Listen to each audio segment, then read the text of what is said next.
The reason that small and new YouTube channels fail is they don't embrace the law of sacrifice. Here's the quote from The Art of War. Who wishes to fight must first count the cost. I think that a lot of small YouTube creators underestimate the amount of energy and time and emotions and willpower it takes to really start a YouTube channel. And one of the reasons we can know for sure that the majority of people underestimate the level of sacrifice needed to succeed on YouTube is because critics say, oh, YouTubers, why don't you get a real job? That very common statement reveals that a lot of people have no clue the amount of grit and work and mental energy and mental toughness and time it takes to start a successful YouTube channel. The strategy, the planning, the learning, the skill building. And so one of the big reasons that new and small YouTube channels fail is they don't embrace the law of sacrifice. What's the law of sacrifice? In order to go up, you've got to give up.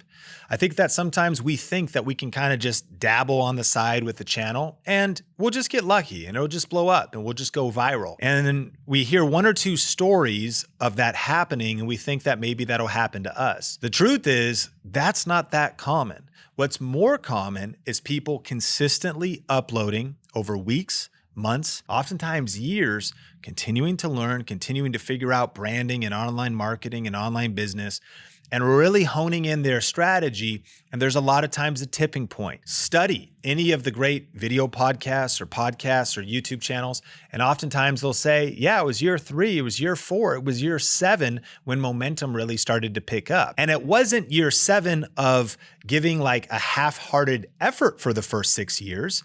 It was actually seizing the opportunity. It was starting and actually being committed to consistency over a period of time that led to the breakthrough.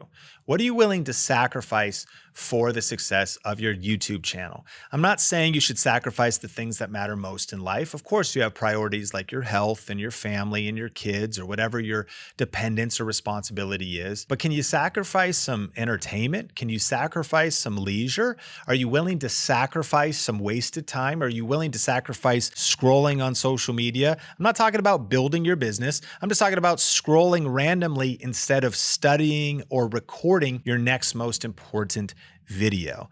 I think that a lot of small channels want to get disproportionate success results without putting in the necessary amount of work. Said differently, the necessary amount of sacrifice. 2 things. Number 1, I've had too much coffee today. Number 2, if you have not seen our free masterclass yet, you're gonna love it. If you're serious about growing your YouTube channel, just go to thinkmasterclass.com for a 1-hour deep dive on-demand YouTube strategy class. It's sick, and I'm gonna go refill my coffee. Hope to see you on the class.